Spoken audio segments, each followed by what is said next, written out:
यानी डिसिप्लिन में से निकला हुआ एक डिसाइपल। अगर आप ऑलिव को, जैतून को कंफर्टेबली रखेंगे, उसमें से कभी तेल नहीं निकाल सकते आप। लेकिन अगर आप उसे क्रश करेंगे तो उसमें से तेल निकलता है। आज लोग परमेश्वर के लिए बड़े काम तो करना चाहते हैं, सेवा तो करना चाहते हैं, लेकिन वो अधीनगी में, उस तरह के क्रशिंग में नहीं निकलना चाहते। और बिना क्रशिंग के कोई भी तेल नहीं है आपकी लाइफ में। आज सुबह जब मैं आने के लिए तैयार हो रहा था, और जब परमेश्वर आपको विजन देता है, आप उसके बारे में सोच नहीं रहे होते। जब वो आपको प्रोफेटिक वर्ड देता है चर्च में, आप उसके जो रियल प्रोफेटिक वर्ड होता है, वो फेसबुक वाला नहीं जो फेसबुक से देख के बोलते हैं लोग, वो नहीं, असली वाला, तो आप सोचते नहीं हो आपने क्या बोलना है। होली स्पिरिट आपको बताता है आपने क्या बोलना है। और जब आज सुबह मैं विजन देखा था, परमेश्वर ने कहा तू एक आने वाले समय में इस चर्च में एक बैप्टिज्म डिपार्टमेंट तुझे बनाना पड़ेगा। और लोग जो बैप्टिज्म लेने के लिए आएंगे वो सुबह 9 बजे शुरू होंगे और शाम तक चलेंगे, रोज, एवरी डे। और इस तरह लाइन लगने वाली है बैप्टिज्म के लिए। और इस तरह हमारे पास बहुत सारे तालाब होंगे बैप्टिज्म के लिए, और एक डिपार्टमेंट होगा बैप्टिज्म का, जिसका काम सिर्फ आपको बैप्टिज्म देना होगा। परमेश्वर ने कहा मैं वो तैयारी करवा रहा हूं, तो बैप्टिज्म डिपार्टमेंट बनाएगा और लोग लाइन लगा के सुबह से लेके शाम तक हर रोज बैप्टिज्म लेने के लिए चर्च में आने वाले हैं। और ये आपकी आंखों के सामने होने वाला है, आपकी आंखों के सामने होने वाला जो मैंने बोला है आपको।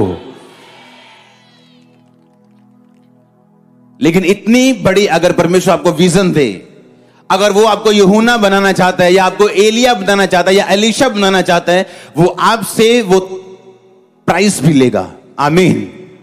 आप मजे मर्सिडीज के लेना चाहते हो और प्राइस एल्टो का देना चाहते हो, ये पॉसिबल नहीं। बाइबल कहती है जब एलिया ने एलीशा को बुलाया कि मेरे पीछे चल, तो एलीशा ने लिखा अपने बैलों को कुर्बान किया कि नहीं किया? क्यों? कि कहीं मुझे पीछे ना जाना पड़े, मुझे फोन ना करें, मैसेज ना करें कि भाई तेरा वो फलाना बैल बीमार हो गया, 2 मिनट आजा बस देखने के लिए। आज तेरा फलाना बैल थोड़ा बीमार है, आजा 2 मिनट देखने के लिए, देख के वापस चला जाए। उसने सभी बैलों को कुर्बान किया ताकि जब वो परमेश्वर की सेवा में जाए, क्योंकि जब आप सेवा में जाएंगे निराशा आएगी, आप प्रभु में बढ़ेंगे निराशा आएगी। प्रातः काल तेरी करुणा का, प्रति रात तेरी सच्चाई का प्रचार करना। सुबह का मतलब है जब आपकी लाइफ में टेस्टिमनीज होती, जब आपकी लाइफ ब्लेसिंग से भरी होती। कहता तब मेरी करुणा का, पर जब तेरी जिंदगी में रात आए तो मेरी सच्चाई का प्रचार करना। रात का मतलब वो समय जब आपकी लाइफ पीछे हो, आपको चैलेंज का सामना करना पड़ रहा हो, बीमारी आपके सामने हो बावजूद इसके कि आप पवित्रताई में चल रहे हैं, आप फाइनेंशियल ट्रबल में हैं बावजूद इसके कि आप बो रहे हैं, तो परमेश्वर ने कहा अगर रात में तू चल रहा है तो उस रात में तू मेरी सच्चाई का प्रचार करेगा। मैं आपको एक सीक्रेट देता हूं, अगर आप अपनी बीमारी में भी, कुछ लोग हैं अपनी बीमारी में मसीह के साथ वफादार रहने के बावजूद भी वो अपनी बीमारी में टिके हुए हैं प्रभु से। एक ये तरह के लोग हैं जो अच्छे लोग हैं पर बेस्ट नहीं। बेस्ट वो हैं जो अपनी बीमारी में अड़े रहने के बावजूद भी चंगाई का प्रचार भी साथ साथ कर रहे हैं। ये बेस्ट तरह के लोग हैं। यीशु मसीह ने कहा 30 गुना 60 गुना और मैं तुम्हें 100 गुना फल दूंगा। ये चर्च को मैं मसा करता हूं 100 गुना फल लेके आने के लिए। आपके फाइनेंस, आपके बिजनेस, आपकी बॉडी, आपकी सेवकाई समेत अगर आमीन ऊंचा आशीष आपकी। तो एक वो लोग हैं जो खड़े हैं परमेश्वर में, पर एक वो लोग हैं जो ना कि सिर्फ खड़े हैं बल्कि उसके नाम का प्रचार भी कर रहे हैं। जिस तरह मैंने अपने दिन के शुरुआती मिनिस्ट्री में किया, ब्लेसिंग अपनी लाइफ में महसूस कुछ हिस्सों में की, कुछ हिस्सों में नहीं की, पर उन हिस्सों का प्रचार किया। आप जब प्रति रात परमेश्वर की सच्चाई का प्रचार करते हैं तो परमेश्वर मजबूर रहता है आपकी ब्लेसिंग को आपको देने के लिए। अगर आप सिर्फ अपने विश्वास पे खड़े हैं तो हो सकता है आपको मिले, हो सकता है ना भी आपको मिले। पर अगर आप प्रति रात को उसकी सच्चाई का प्रचार कर रहे हैं, रात मतलब वो टाइम जब आपकी अगुवाई नहीं हो रही, जब अंधेरा है, कोई आवाज नहीं आ रही, कोई लाइट नहीं है, कोई मालूम नहीं कहां जाना है, कोई मालूम नहीं क्या स्टेप लेने हैं, कौन सा बिजनेस करूं, किस से शादी करूं, कहां पे जाऊं, कौन से क्या करूं मैं, फिर भी आप उसकी सच्चाई का प्रीच करें, तो ये दिखाता है कि आप सचमुच कोड़े खाए हुए, परखे हुए उसके बेटे और उसकी बेटियां, कोड़े खाए परखे हुए। हे उसने कहा, हे जवान, उसने कहा अगर तू उसका बेटा बनना चाहता है तो वो तुझे क्या करेगा, कोड़े लगाएगा। अगर तेरे कोड़े नहीं लगे तो तू नाजायज संतान है, तू जायज संतान नहीं, क्योंकि परमेश्वर को विश्वास नहीं है तुझ पे कि जब वो तुझे कोड़े लगाएगा तू टिकेगा कि नहीं, उसे भी विश्वास नहीं है तू जायज है या नहीं।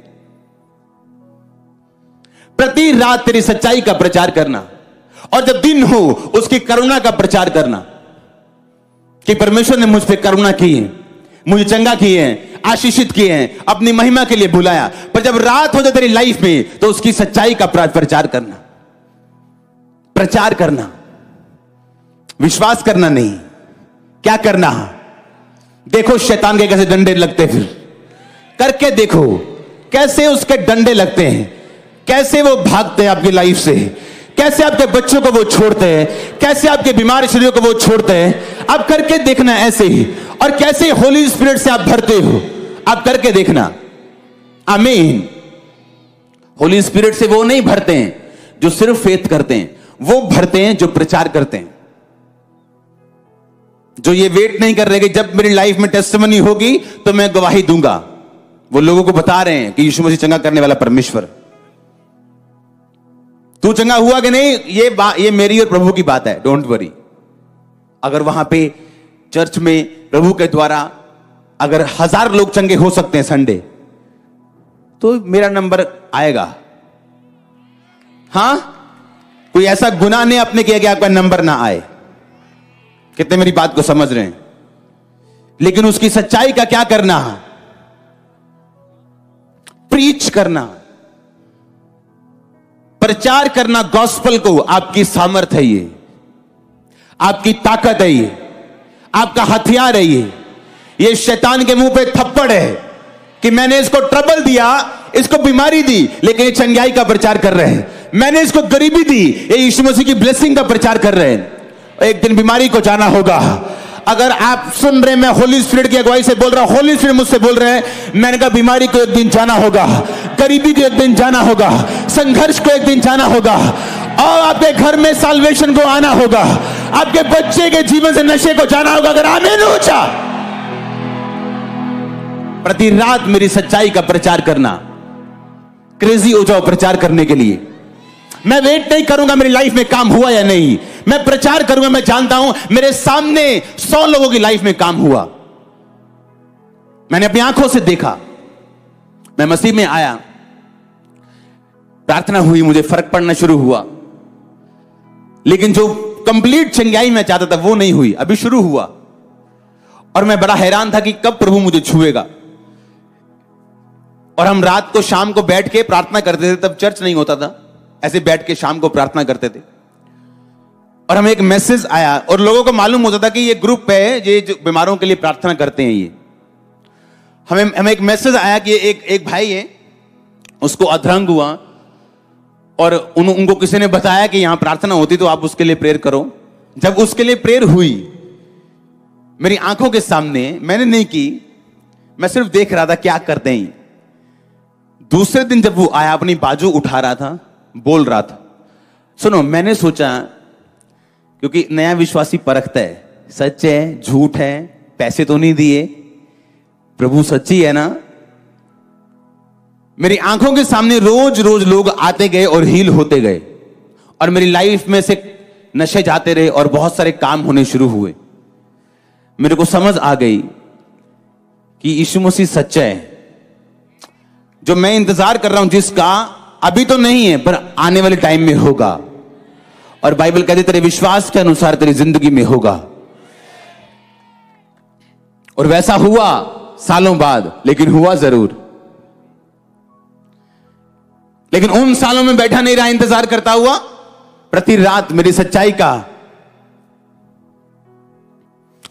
पे विश्वास करना नहीं, सच्चाई का प्रचार करना।